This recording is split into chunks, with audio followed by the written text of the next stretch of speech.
Selitos, One Eye, stood forward and said, "Lord, if I do this thing, will I be given the power to avenge the loss of the Shining City? Can I confound the plots of Lanre and his Chandrian, who killed the innocent and burned my beloved Myrtarinil?" Aleph said, "No. All personal things must be set aside, and you must punish or reward only what you yourself witness from this day forth." Selitos bowed his head. "I am sorry, but my heart says to me I must try to stop these things before they are done, not wait and punish later." Some of the Ruach murmured agreement with Selitos and went to stand with him, for they remembered Myrtarinil and were filled with rage and hurt at Lanre's betrayal. Selitos went to Aleph and knelt before him. "I must refuse, for I cannot forget, but I will oppose him with these faithful Ruach beside me. I see their hearts are pure. We will be called the Amir, in memory of the ruined city. We will confound Lanre and any who follow him. Nothing will prevent us from attaining the greater good." Most of the Ruach hung back from Selitos too. They were afraid, and they did not wish to become involved in great matters. But Telu stood forward, saying, "I hold justice foremost in my heart. I will leave this world behind that I might better serve it, serving you."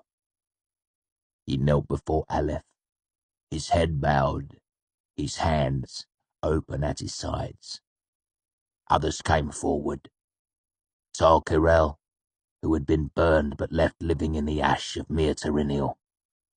Dea, who had lost 2 husbands to the fighting and whose face and mouth and heart were hard and cold as stone.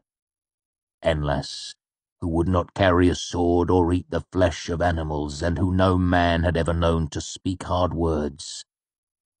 Fair Gazer, who had 100 suitors in Balen before the walls fell, the first woman to know the unasked-for touch of man. Lekelt, who laughed easily and often, even when there was woe thick about him. Imet, hardly more than a boy, who never sang and killed swiftly without tears. Ordor, the youngest of them all, who had never seen a thing die, stood bravely before Aleph, her golden hair bright with ribbon. And beside her came Andan, whose face was a mask with burning eyes, whose name meant anger.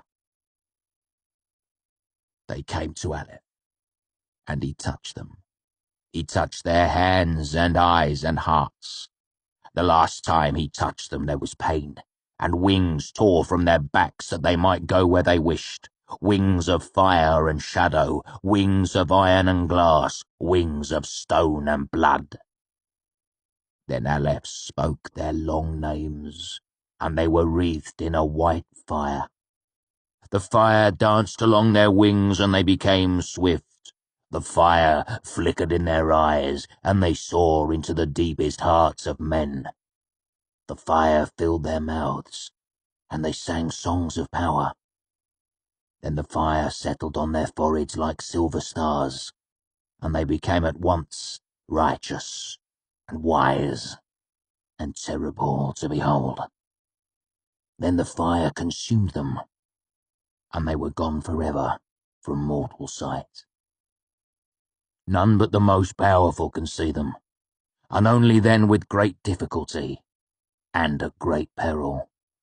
They mete out justice to the world, and Telu is the greatest of them all.